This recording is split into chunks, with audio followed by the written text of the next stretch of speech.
예배이니라. 아멘. 우리는 지금까지 사도행전을 봐왔습니다. 그런데 지난 주일날 제가 여러분에게 말씀드렸던 것처럼 지난 성막교회 때서부터 시작을 해서 지난 18년 동안 여러분에게 해드렸던 제목 설교를 한 2년에 걸쳐서 제가 볼 때는 2년이 더 걸릴 수도 있을 것 같습니다. 하지만 약간 2년에 걸쳐서 여러분에게 해드리려고 합니다. 그런데 제가 제목 설교를 해드리는 이유는 여러 가지 이유가 아니라 딱 한 가지 이유 때문에 그렇습니다. 그것은 여러분의 신앙에 조금 도움이 되어드리기 위해서입니다. 여러분들도 알다시피 인생 참 아무것도 아니지 않습니까? 우리가 젊어서는 또는 어렸을 때는 시간이 안 가는 것 같지만 어떻습니까? 60이 넘으니까 시간이 가는 것이 속도가 재지지 않지 않습니까? 한마디로 얘기해서 죽음의 날이 얼마 남지를 않았습니다. 그럼에도 불구하고 심각한 것은 무엇인가? 내가 죽는 존재라는 것을 모르고 산다는 것이 심각합니다. 마치 이 세상이 전부인 것처럼 사는 것이 참 심각한 문제입니다. 여러분들 모두 다 열심히 살아오지 않았습니까? 그런데 열심히 살아온 결과가 오늘입니다. 오늘 여러분들 만족하십니까? 여러분의 인생 지금 만족하십니까? 한 분도 안 계실 것입니다. 왜냐하면 그렇게 노력했음에도 불구하고 여러분이 할 수 있는 것은 거의 없다는 것입니다. 여러분들이 할 수 있는 것이 뭐가 있겠습니까? 눈에 보이지 않는 바이러스 하나만 내 몸에 들어가도 우리는 밥도 먹지 못합니다. 여러분, 우리의 인간의 한계는요, 그 모든 능력에는 한계가 있습니다.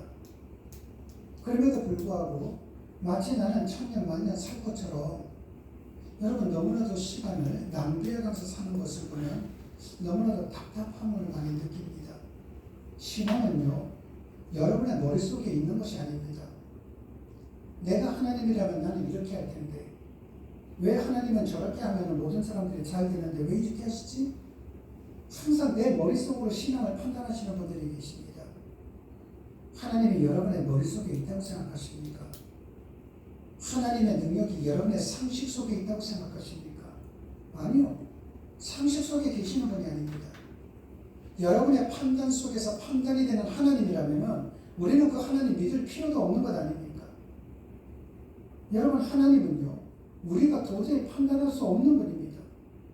우리가 할 수 있는 것은 무엇인가? 순종밖에 없습니다. 이것이 아니라고 생각해도 따르는 것밖에 없습니다. 여러분, 우리가 살다 보면 좋은 일도 만나게 되고 원치 않는 일도 만나게 됩니다. 때로는 어찌해야 할지 모를 만큼 주체할 수 없는 막막한 일을 만나기도 합니다. 그러나 우리는 모르지만 무엇을 어떻게 해야 할지 하나님께서는 정확하게 하십니다. 또한 하나님께서는 문제를 해결해 주시고 바로 세워주시는 약인의 하나님이시요, 그 능력도 가지고 계시는 보아스의 하나님이 되시기에 그러므로 살아감에 있어서 내 능력으로 될 수 없는 일, 내 힘으로 될 수 없는 일, 이 일을 이루기 위해서 할 수 있는 일이 하나가 있다면 그것은 하나님을 믿는 겁니다. 여러분, 생각을 해보십시오. 저는 목사입니다. 물론 여러분들께서 저보다 월등하게 난 부분들도 많죠. 제가 성경을 제대로 모르기 때문에 이렇게 산다고 생각하십니까? 아니요. 오늘서부터 2년 동안에는 여러분들에게 직설적인 말도 해드릴 겁니다. 왜냐하면 잠자고 있는 여러분의 신앙을 깨워드리기 위해서요. 제가 여러분들만큼 성경에 대한 지식을 바르게 해석하지 못하기 때문에 어떠한 목사라는 이 틀 속에서 그 규격 속에서 갇혀서 이렇게 사는 줄 아십니까? 저도 주일날 놀러 가고 싶고요. 술 마시고 싶을 때도 있고요. 담배도 피우고 싶을 때도 있습니다. 그런데 왜 안 하는 줄 아십니까?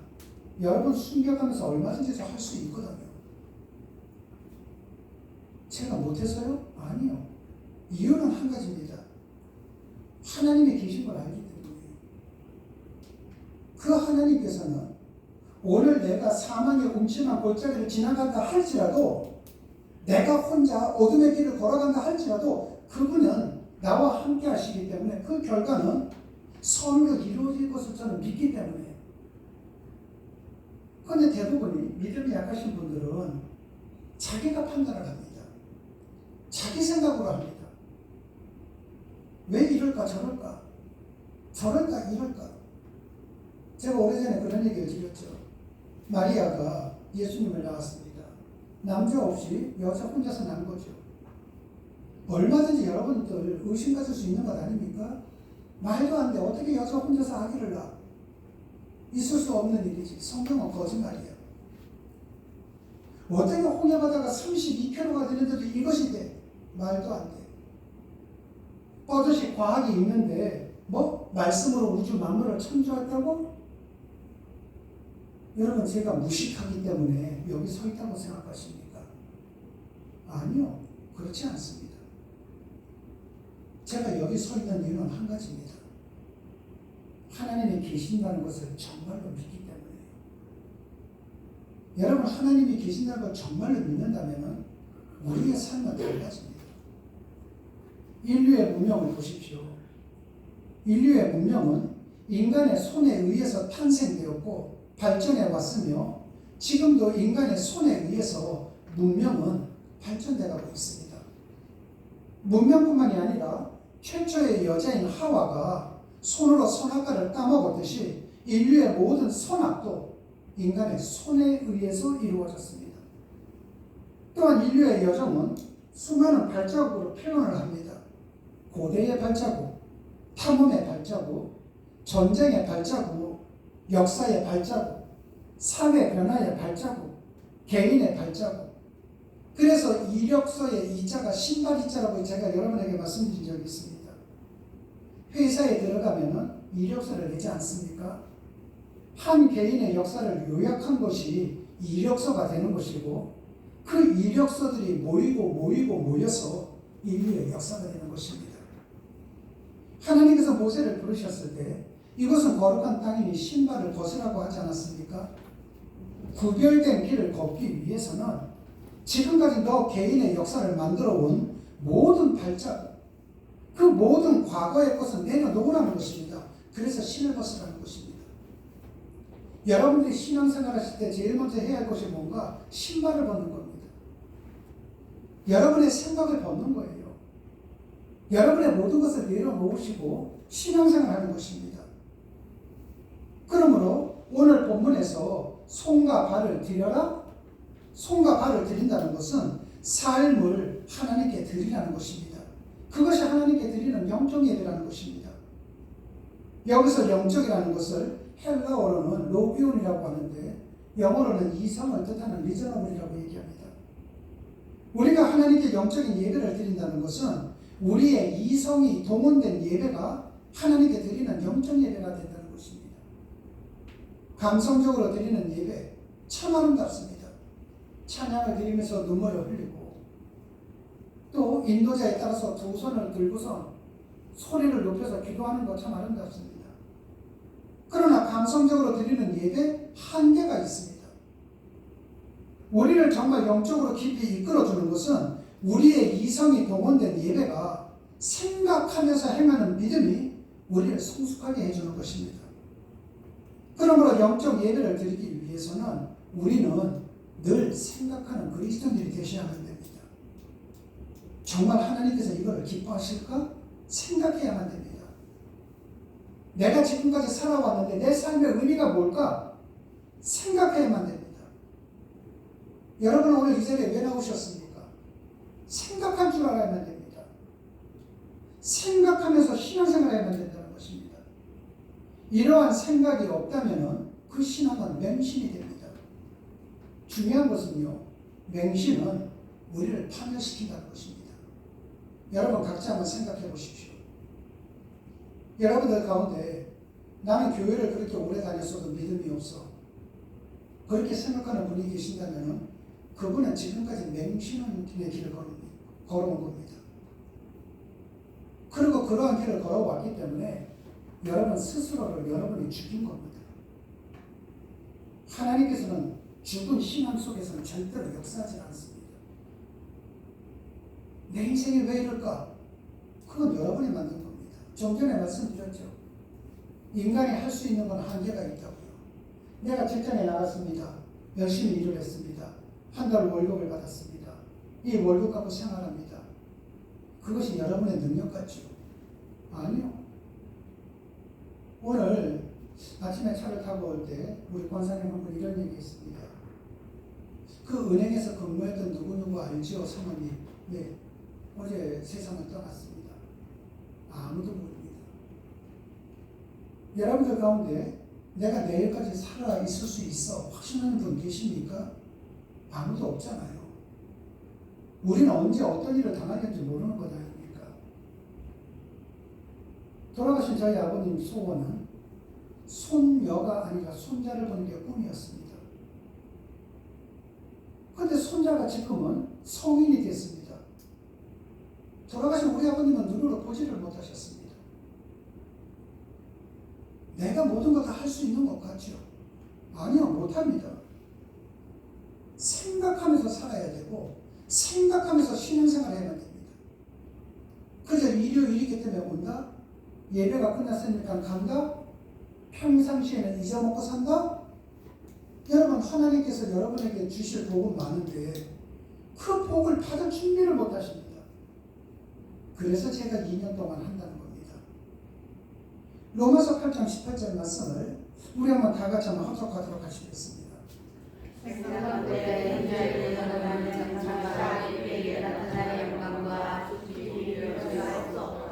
아멘.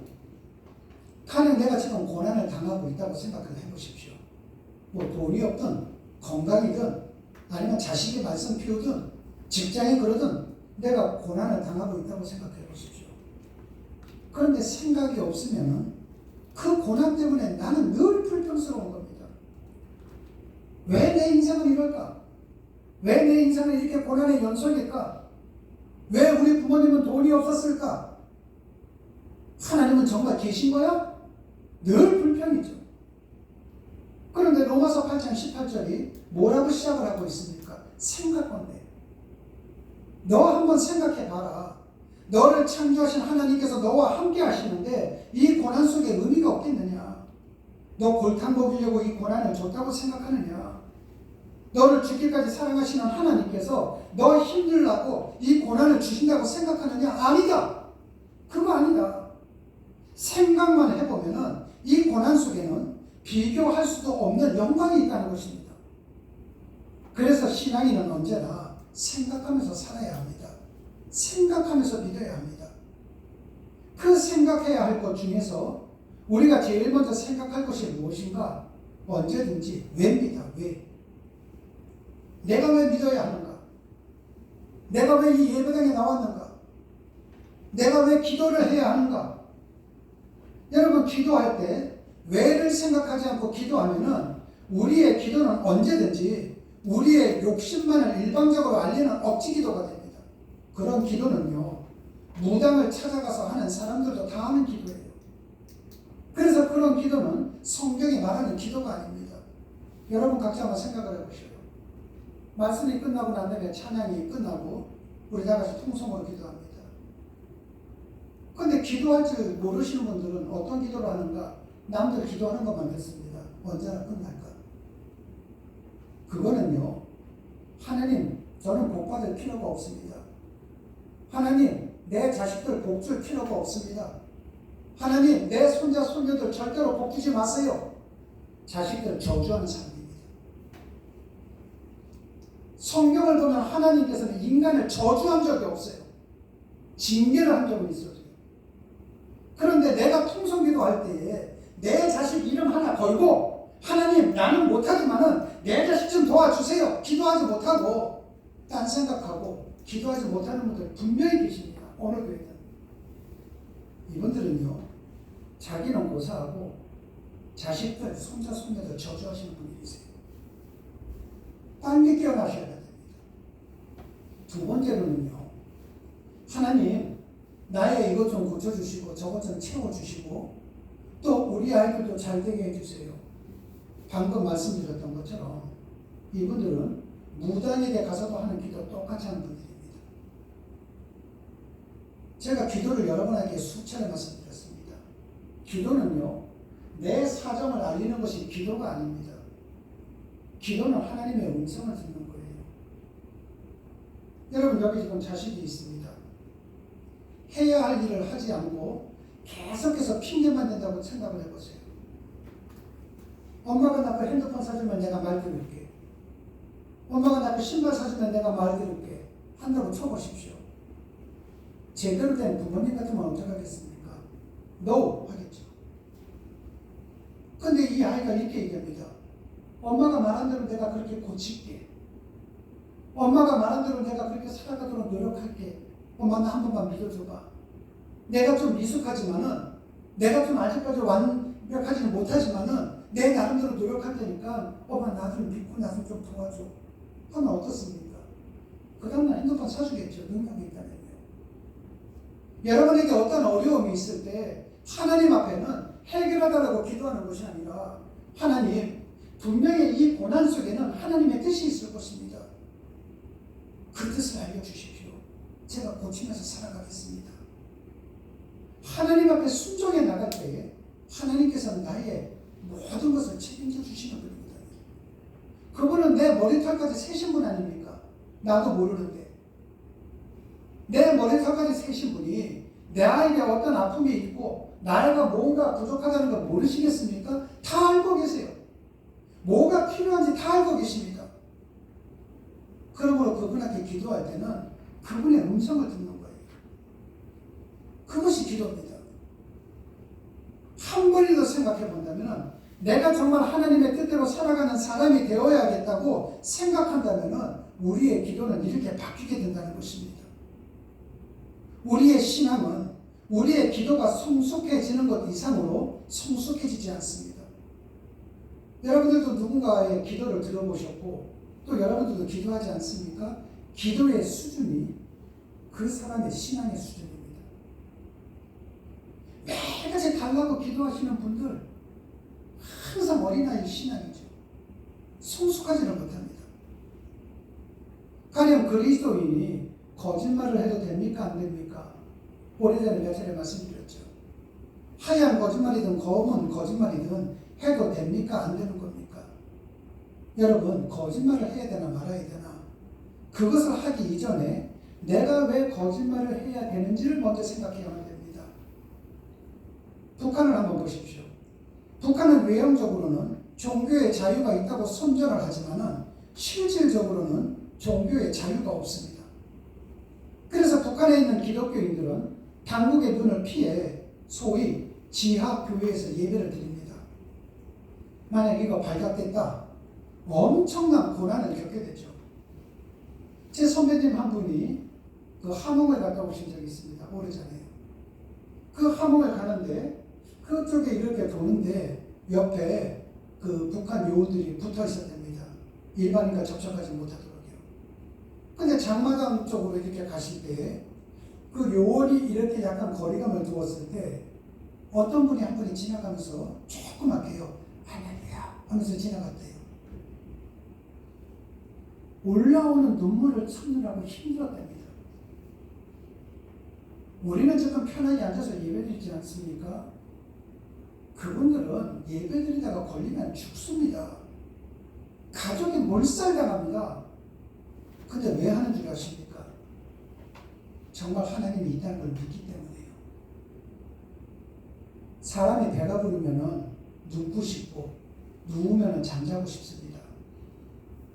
신앙을 생활하는데 환경이 너무나도 좋다 보니까 우리의 머릿속에, 우리의 심령 속에 믿음이 안 들어가잖아요. 오늘날 전 세계를 보면은 서양 아이들, 대한민국 아이들은 많이 먹고선 살 빼려고 노력을 하고 저 빈민국가 아이들은 못 먹어서 지금 죽어가고 있습니다. 똑같게요. 정말 하나님이 있다는 것을 믿는 사람들은 목숨을 걸고 할렐루야 신앙생활 하는데 환경 여건이 너무나도 좋다 보니까 내 기준 속에서 신앙생활하는 분들이 얼마나 많습니까? 부끄러운 걸 아셔야 됩니다. 여러분 지금 북한에 있는 기독교인이 몰래 예배를 드리러 갔는데 이거 만약에 북한 공안원이 동무 어디 가는 거요? 했습니다. 이때 그 교인이 십계명을 보면 거짓말하지 말라 그랬지. 저 지금 예배 드리러 가는 중입니다. 이렇게 말했다고 생각해 보십시오. 어떻게 되는 겁니까? 많은 희생자가 생길 겁니다. 여러분 그럴 때에는요 거짓말해도 돼요. 여기 잠깐 볼일 보러 갑니다. 거짓말해도 돼요. 적성국가 중에는 아직도 성경 반입이 금지된 나라들이 많습니다. 가령 그 국가에 파송되는 선교사님이 성경책을 분해를 해서 겨드랑이나 사타구니 사이에 숨겨서 입국한다고 생각해 보십시오. 그때 그 나라 공항을 통과하면서 세관원이 성경책 소지하고 있습니까? 하고 물었을 때 이 선교사님이 거짓말하면 안 되지. 네, 여기에 있습니다. 이렇게 얘기했다고 쳐보십시오. 거짓말 안 하겠다고. 그분은 성경 모르는 분입니다. 그분은 선교사로서도 자질이 없는 분입니다. 없습니다. 그때는 거짓말할 줄 알아야 되거든요. 독립군을 숨겨줬는데 일본군이 와서 묻습니다. 혹시 여기 독립군 없습니까? 여기 있습니다. 자기 나름대로는 거짓말하지 않겠다고 떳떳하게 얘기했다고 생각해 보십시오. 그러고 난 다음에 사람들한테 얘기합니다. 나는 그러한 상황 속에서도 거짓말을 하지 않았습니다. 아니요. 그것은 거짓말하지 말라는 성경의 정신을 지키지 못한 겁니다. 여러분 그리스도인들은요. 자기 욕망을 채우기 위해서 자기 호주머니를 채우기 위해서는 거짓말해서는 안 됩니다. 절대로 해서는 안 됩니다. 그러나 누군가의 생명을 지키는 일이라면 하나님 나라를 위하는 일이라면 거짓말할 수 있습니다. 성경을 보더라도 거짓말하는 예가 많이 있습니다. 사울 왕이 다윗을 죽이려고 할 때 다윗이 도망을 가지 않습니까? 그러다가 녹당으로 가서 그곳 제사장 아히멜렉을 만나서 다윗이 뭐라고 거짓말을 합니까? 사울 왕이 중요한 밀명을 자기에게 주었기 때문에 지금 어디로 가는 중입니다. 지금 좀 배가 고프니까 먹을 것 좀 주십시오. 거짓말이죠. 제사장이 하나님께 바친 진설병을 다윗에게 줍니다.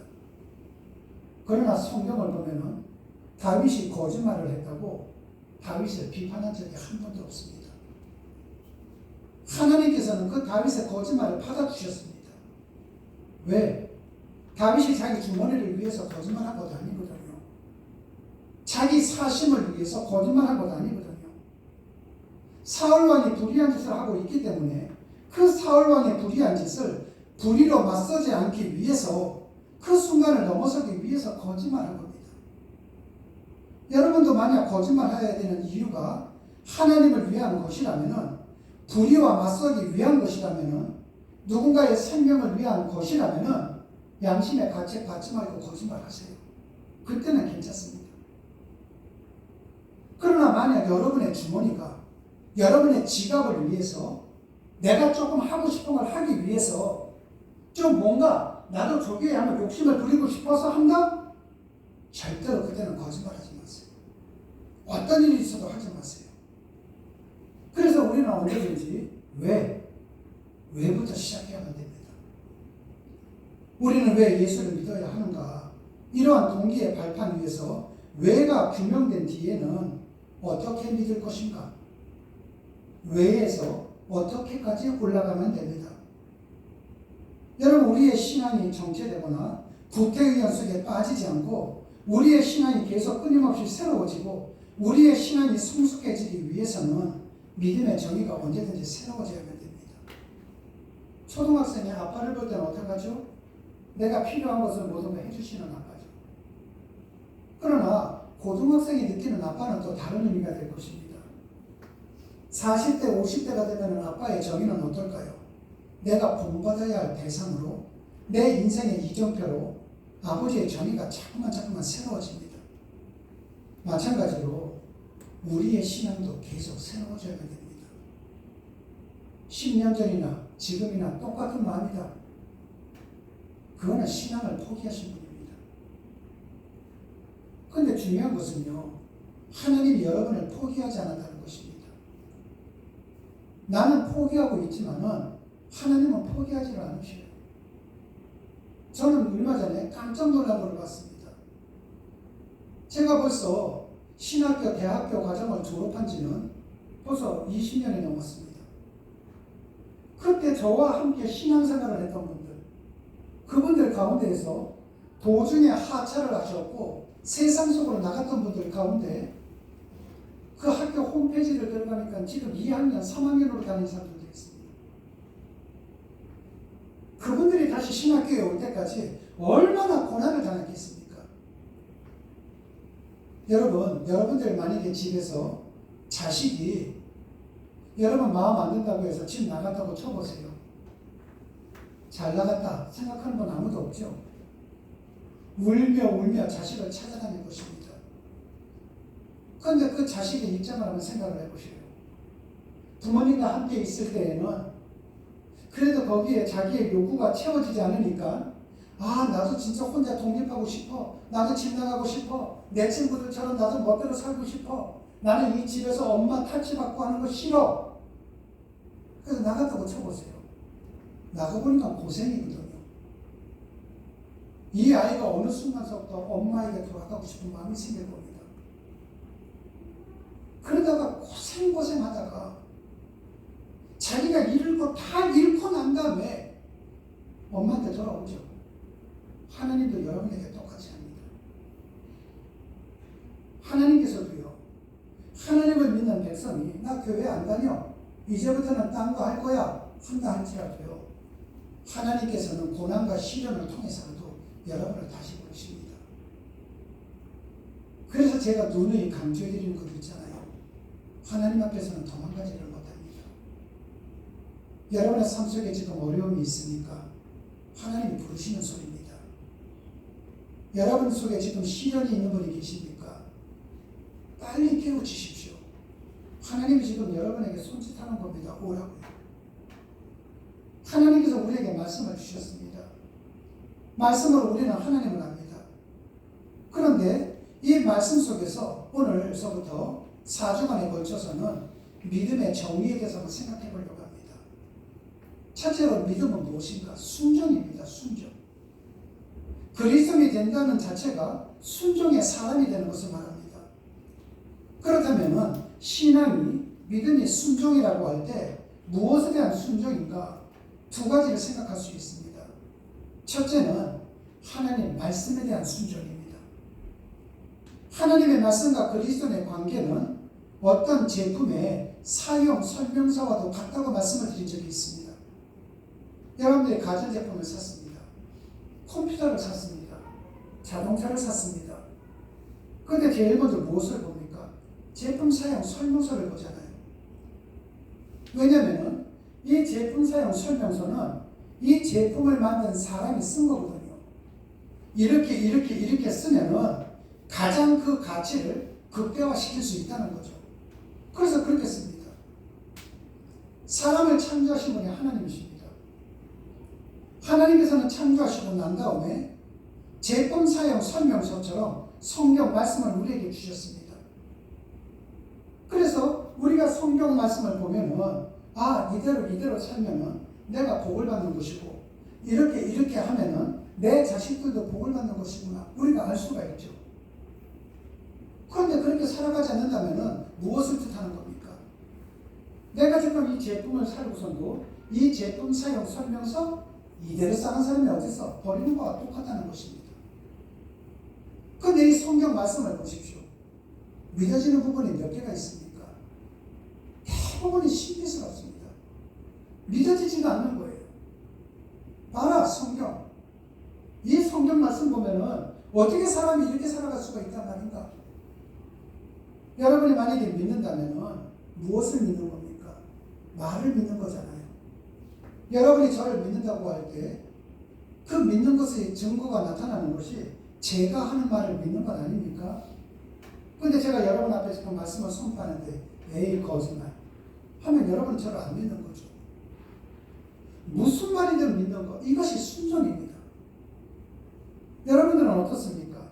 삶의 현장에서 여러분들이 무슨 일을 결정할 때 하나님의 말씀으로 결정하는가? 아니면 내 임의대로 결정하는가? 하나님의 명령에 내가 고통스럽고 괴로울지라도 그 하나님의 명령에 순종하는 삶을 살 것인가?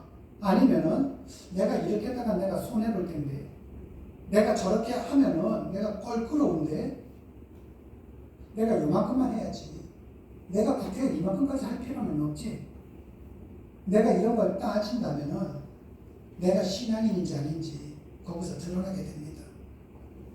여러분은 어떻게 신앙생활 하십니까? 내가 하기 싫어도 껄끄러워도 하시는 편에 속합니까?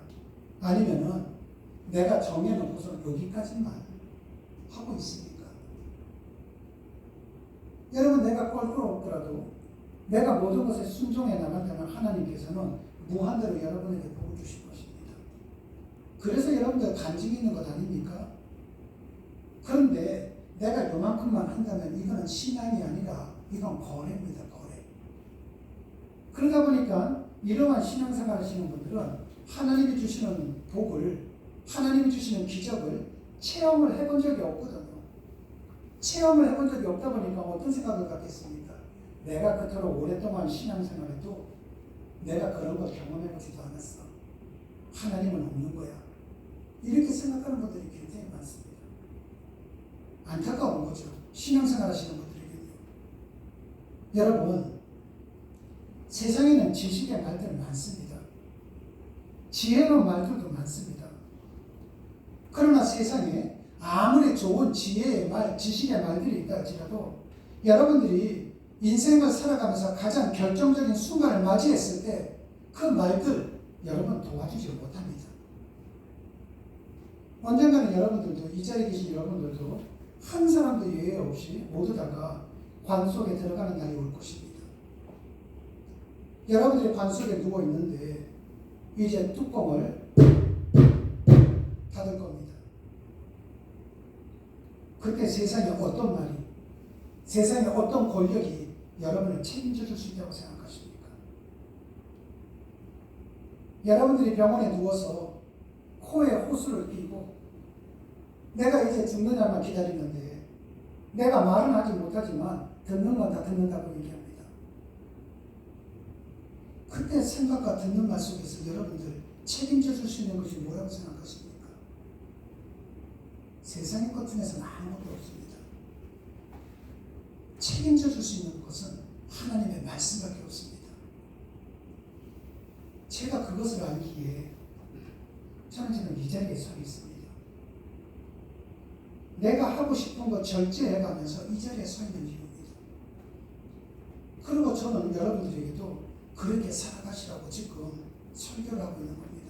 두 번째는요, 말씀에 대한 순종뿐만이 아니라 주어진 환경 속에서도 여러분 순종할 줄 알아야 됩니다.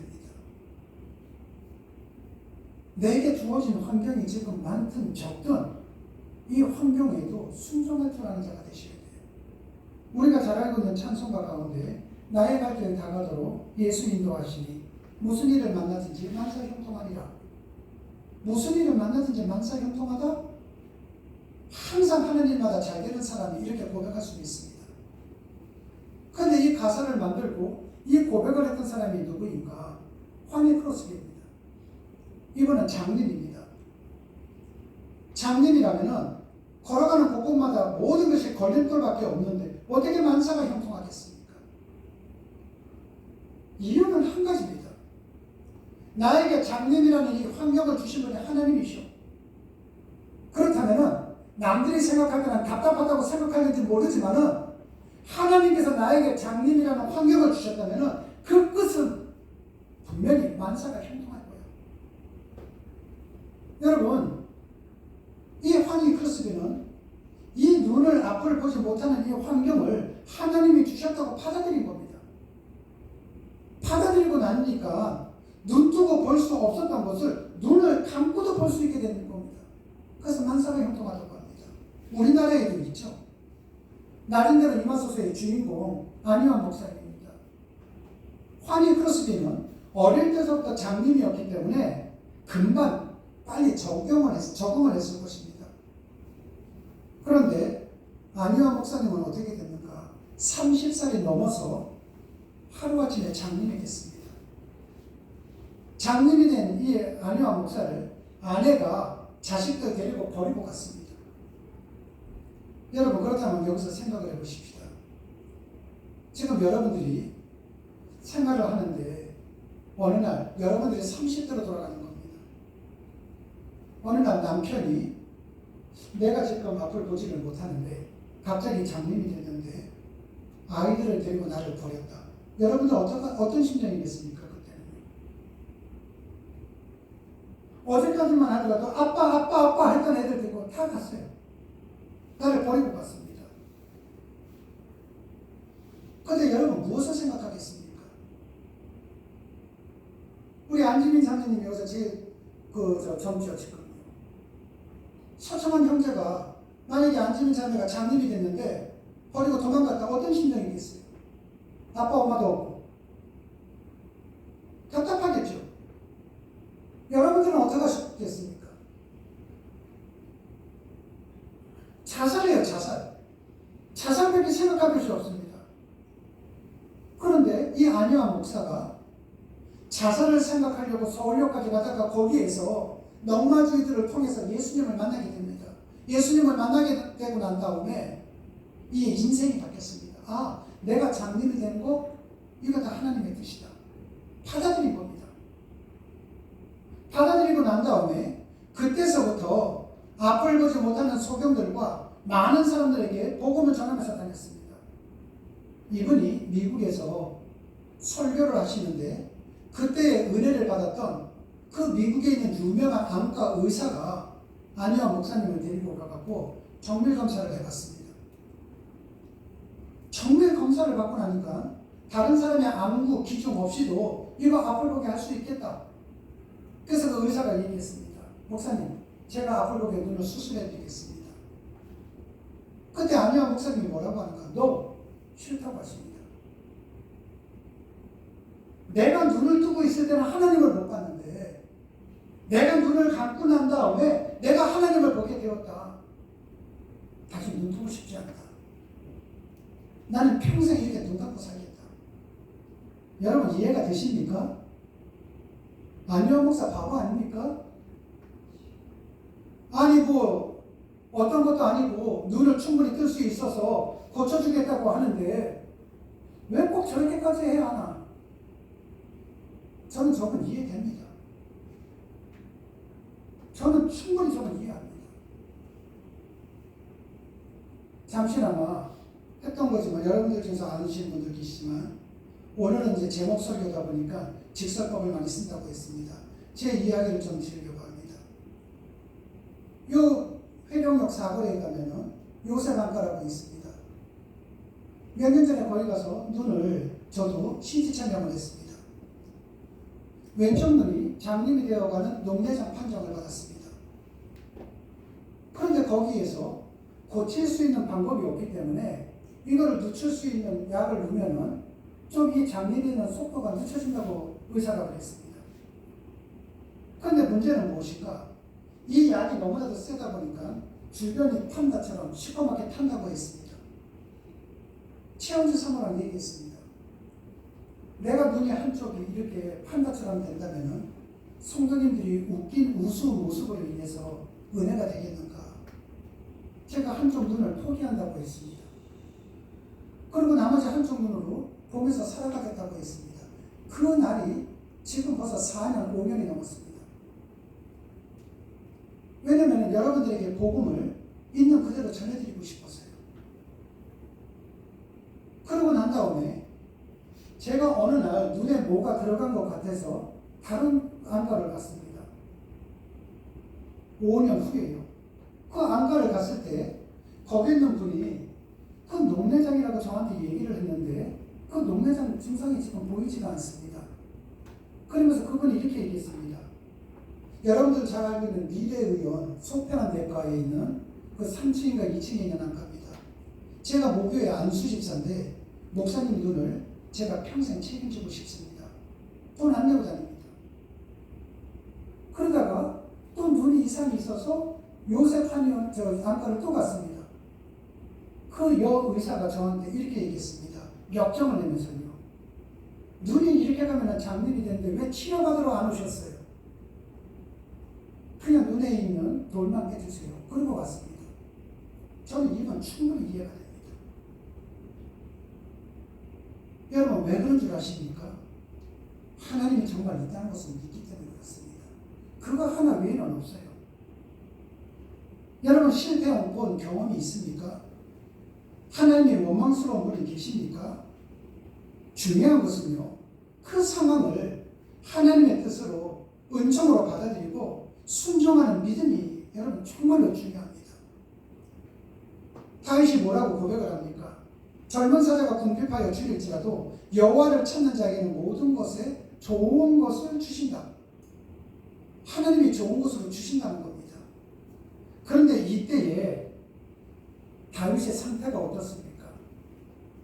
거지차림하고 먹을 것이 없어서 침을 질질 흘리면서 미친 짓 할 때입니다. 인생 나락으로 떨어질 대로 떨어진 상태였어요. 근데도 하나님이 좋은 곳으로 주신다고 생각을 했던 것입니다. 왜 줄 아십니까? 내가 지금은 삶이 어려워도 내가 하나님 앞에 순종하는 삶을 살아간다면 하나님께서는 반드시 내 인생을 책임져 주실 거야. 그것을 믿었기 때문입니다. 여러분들이 지금 힘든 과정 속에 있는 분이 계시다면 그것을 여러분의 노력으로 한번 해볼까? 그 문제 평생 가도 해결되지 않을 것입니다. 그러나 하나님 앞에 내가 오늘 이 시간 이후서부터는 내 환경을 보는 것이 아니라 하나님만 보겠습니다. 오직 하나님 앞에 순종하는 삶을 살아가겠습니다. 여러분 그러한 마음을 갖고 살아간다면 순종이 제사보다 낫다고 하지 않았습니까? 그때서부터는 하나님께서 여러분의 모든 것을 책임져 주시는 겁니다.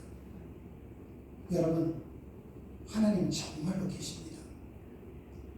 하나님이 정말로 계시지 않는다면 계신 것처럼 내가 생각을 했다면 저도 안과에 가서 아마 치료를 받을 만큼 받으려고 노력을 했을 것입니다. 새벽 예배를 했을 때 오셨던 불가리아에 있는 선교사님이 세계 의사협회에다가 연락을 해서 제 이 눈도 거기에다가 등록도 시켜주셨습니다. 근데 그것도 제가 노했습니다. 하지 마시라고요. 왜? 이것은 제가 받아들여야 될 상황이거든요. 믿음이 없다면 기왕이면 좋은 환경 속에서 하는 것도 괜찮지 않느냐? 아니요. 좀 전에 말씀드렸죠. 어려운 환경 속에 있는 분들은 생명을 걸고 신앙생활 하는데 좋은 환경 속에서 신앙생활 하는 분들 보면은 스스로가 내 신앙을 죽이고 있다고요. 어쩌면 이것이야말로 하나님께서 저에게 주신 은총이라고 생각도 했습니다. 저는 여러분 모두 다도 그랬으면 좋겠습니다. 여러분 어떤 것이 힘든 부분이 있는 것이 아니라 정말 하나님을 온전히 믿었으면 좋겠습니다. 한 가지 이야기를 드리고 마치도록 하겠습니다. 우리 김미성 집사님의 이야기입니다. 김미성 집사님이 처음에 암 진단을 받았을 때 원자로 병원에 있었습니다. 그때 처음으로 우리 집사님은 어쩌면 기억하는지 안 하는지 모르겠습니다. 암이라면 여러분 어떤 느낌이 드는 줄 아시죠? 가서 저는 기도를 하면서 이렇게 얘기했습니다. 집사님 힘내세요. 그랬더니만 그때 집사님이 저한테 이렇게 얘기했습니다. 저 걱정 안 해요. 왜요? 목사님이 걱정하지 말라고 그랬잖아요. 여러분 그때 제가 오면서 사모한테 이렇게 얘기했습니다. 나는 위로를 주러 가려고 했는데 내가 은혜를 받고 왔다. 그 믿음이 우리 김미성 집사에게 다시 일어났으면 좋겠습니다. 그 믿음이 정기열 집사도 가졌으면 좋겠습니다. 그 믿음이 여기 있는 권사님들 가졌으면 좋겠습니다. 내가 죽는 병인데도 불구하고 목사님이 그랬잖아요. 걱정하지 말라고요. 그리고 난 다음에 퇴원하셨습니다. 우리 교회는 이처럼 저력이 있는 교회입니다. 그런데 요즘에는 통 안 보입니다. 눈을 씻고 봐도 안 보입니다. 믿음이 죽었다는 겁니다. 이제 다시 살리십시다. 제목 설교를 통해서 믿음 하나하나를 생각하고 신앙 하나하나를 생각하면서 나는 어떻게 된다 할지라도 내 자식을 위해서 내 손자 손녀를 위해서 이제 우리 다시 신앙을 살려보십시다. 그러한 신앙을 살리는 여러분 모두가 되시기를 주님 이름으로 축원합니다. 기도하시겠습니다. 사랑의 주님, 우리에게 믿음을 주옵소서라고 기도하지만 주님이 주신 방법은 사용하지 않고 저절로 믿는 줄 착각하고 사는 것 같습니다. 믿음은 순종에서 난다는 것을 깨닫고 죽도록 순종하고 충성하며 살아갈 수 있는 우리가 되게 도와주시옵소서. 내 생각이 스스로 옳다고 여기는 것을 버리게 하시고 가라 하면 가고 오라 하면 오는 우리가 되기를 원합니다. 주님이 주신 말씀과 환경에 순종하는 삶을 살아갈 수 있도록 성령님께서 도와주시옵소서. 그러한 삶 속에서 주님을 만나고 주님의 능력을 체험하고 주님이 걸으신 그 길을 우리 모두 걸어갈 수 있도록 복을 내려 주시옵소서. 주님 고맙습니다. 예수님 이름으로 기도드렸습니다. 아멘.